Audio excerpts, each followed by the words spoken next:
This is ANN News Brief. Civil society organizations in Uganda have filed a lawsuit at the East African Court of Justice against the government of Uganda and Rwanda over border restrictions between the two countries. The complainants want the court to rule against what they call the arbitrary border closure and that those affected are adequately compensated. The complainants argue that the effective border closure contravenes the treaty establishing the East African Community and the Regional Community Market Protocol. They say key border towns and villages between Uganda and Rwanda have turned into ghost towns and put women traders in particular at risk of plunging into poverty. Rwanda has stopped Ugandan goods entering its territory and prevented its citizens from crossing into Uganda since February. Kigali says this is as a result of renovations of a border post. This comes at a time of increased tensions between the two neighbors. The two governments are yet to respond to this suit.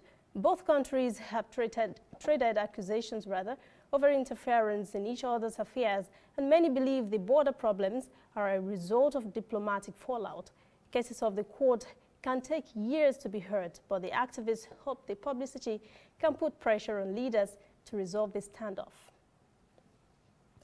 South Sudan's stalled peace talks are on the agenda as President Salva Kiir arrived in Nairobi on Monday on a two-day state visit to Kenya. He was received by the Kenyan counterpart Uhuru Kenyatta at the State House.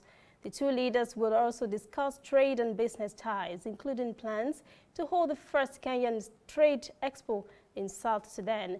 South Sudan's stalled peace process has been high on the agenda. Kenya and Ethiopia are guarantors of the peace process in South Sudan. The Intergovernmental Authority on Development, IGAD, an eight-country trade bloc in East Africa, broke out the latest peace deal signed last September, but the two warring sides are yet to fully implement it. A civil war has been raging in South Sudan since December 2013. Tens of thousands have been killed and millions displaced. Stay with us, we'll be back after this short break.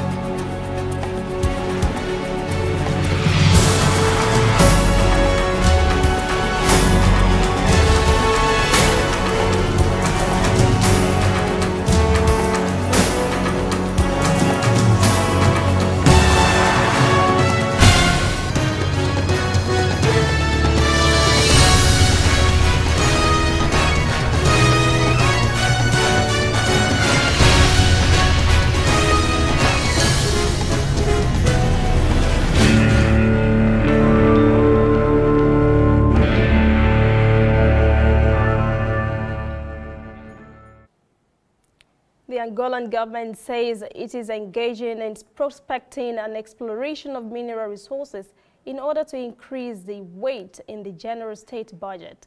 It is now planning reforms and measures aimed at relaunching the mining industry that has a projection of up to 44%. The creation of the National Agency of Mineral Resources, which will have the role of concessionary. In the first edition of the annual Forum of Mining Leaders in Angola, topics such as the global challenges, exchange and fiscal regime, and leadership in the mining sector were analyzed. Leaders say they may revise the current 25% mining sector taxation rate.